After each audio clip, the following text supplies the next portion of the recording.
السلام عليكم خوتي، كي داير؟ لاباس عليكم؟ نتمنى تكونوا كلكم بخير وعلى خير ان شاء الله.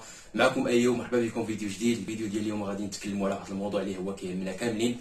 فاي واحد كيمشي لاصال ولا اي واحد كيتريني كيمارس هذه الرياضه هذه فهو كيهمو هذا الموضوع هذا وكيطيح فيه، فبالضروري غادي يطيح فيه. مادام انت كتريني غادي يطيح في هذا المشكل هذا. الموضوع ديال اليوم اخوتي غادي نتكلموا على العضلات الضعيفه، ضعيفه النمو اللي ما كتلقاش واحد الاستجابه في التمرين. من البين من هذه العضلات مثلا نعطيو اي عضله كتلقى اي واحد عنده واحد العضله كيلقاها ما كتستجب معاه في التمرين، ما كتنموش عكس العضلات الاخرين. فنعطيو مثال، مثلا كتلقى واحد الاطليت عنده واحد العضله ضعيفه، مثلا البيسيبس او التريسيبس او كتافو او ظهرو او اي حاجه، اي عضله عنده في الكور ديالو ما كتكونش عندها واحد الاستجابه. بزاف ديال العوامل كيدخلوا في هذه القضيه هذه، من بينها العامل الوراثي او لا جينيتيك.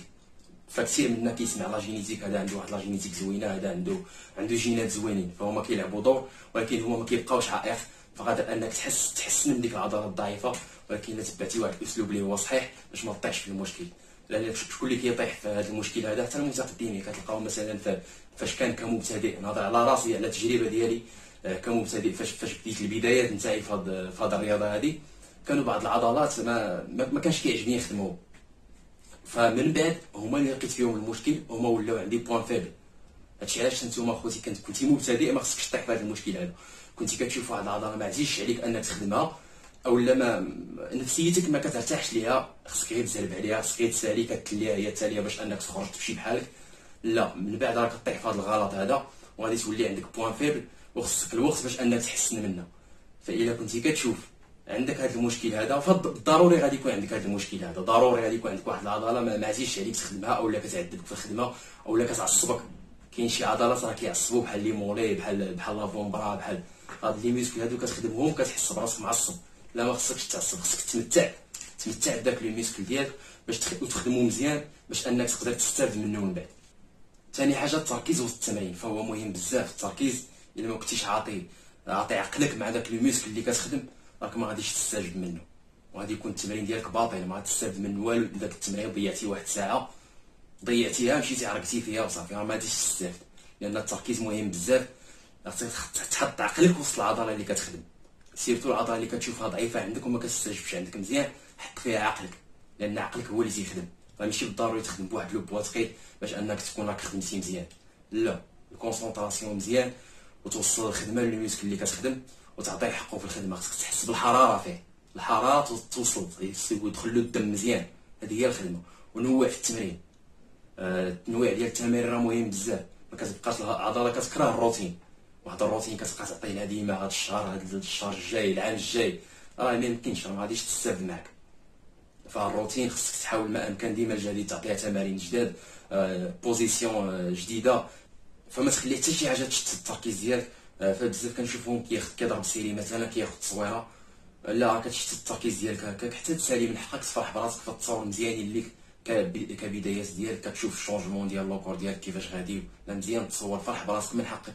ولكن ما تشتتش التركيز ديالك. فبمجرد انك تجبد التليفون وتصور، راه مشاك التركيز ديالك وما غاديش تستافد من التمرين. هادشي علاش التصاور خليهم حتى تسالي الحصه ديالك وتصور، فرح براسك. او لو مثلا كتلقى بعض المبتدئين مثلا عنده 3 شهور او 4 شهور في لاصاب، كتلقاه مثلا حاضي المرايه، لا من حقه، خصك تعذرو، خصك تعرف علاش هو حاضي المرايه. راه كيحس بواحد لو شونجمون في لوكور ديالو، كيحس بداك البان، بداك الشيء غريب بالنسبه ليه. داكشي علاش كيبقى حاضي المرايه بداك الشكل. ولكن الا بقيتي كتحضي المرايه بحال هاك الشكل التركيز ديالك كيتشتت. ركز مزيان مع الميسكل ديالك وخدم مزيان باش تلقى استجابه من هنا لقدام ان شاء الله، وما يكونش عندك مشكل من هنا لقدام انك فواحد العضلات تلقاهم ضعاف عندك. فالعضلات كما قلت لك، العضلات اللي كتلقى فيهم المشكل هما اللي خصك تمرن مزيان، خدمهم مزيان وما تعياش، باش انك ان شاء الله تحصل من هنا لقدام تكون عندك واحد لوكور اللي هو زوين ان شاء الله. حاجه اخرى مهمه بزاف اللي هي البوزينغ. فالبوزينغ تيعاونك انك يكون عندك واحد الكونسونطراسيون حتى في التمارين ديالك، لان باش غادي تحط واحد الوضع مثلا وتبين واحد العضله في البوزينغ ديالك، فراه عقلك هو اللي كيتحكم. لان الا ما كانش عندك واحد الكونسونطراسيون انك تبينها، فاذا تعودتي على البوزينغ، فاش تكون كتخدم في التمارين الميسكل اللي عندك مثلا ضعيف، فغادي يكون عندك واحد الكونسونطراسيون كبير انك تمرنو وفي كاع جميع لي ميسكل اللي كتخدم. فالبوزينغ راه مهم بزاف، تعودوا عليه. واخا ما عندك والو، صار مع راسك، صار مع راسك بوزي وخرج راه عادي يا خويا، بصح حتى تسالي الحصه ديالك وفرح براسك راه عادي، لان هذاك الفضاء هذاك متنفس لينا كاملين. ماشي شي واحد كيضحك على الاخر مثلا، ولا هذا شوف ما عنده والو وكيعيق، هذا ماشي عياقه اخويا، لا هذيك راه ماشي عياقه بالنسبه ليه مثلا كمتوسط ولا مبتدئ. من حقه يفرح براسو، خصو يتعلم يبوزي، واحد النهار غادي يولي رابط كبير، لان عادي اي واحد كيدوز في هذه المرحله هذه، لان كاملين مازالين كاملين كنتعلموا، ومازالين كاملين غادي نزيدوا لقدام ان شاء الله. حنايا كنتعاونوا بيناتنا، ما كاينش واحد احسن من الاخر، ولا واحد راه كيتحدى راسو، ماشي كيتريني باش يكون احسن من واحد اخر مثلا، ولا خصك تحدى راسك وتكون احسن مناش كنتي. هذا هو البطل الحقيقي. والرياضه راه اخلاق وتواضع، والحمد لله هادشي راه كامل، والحمد لله دابا الرياضه الحمد لله ولات عندها واحد الشعبيه كبيره.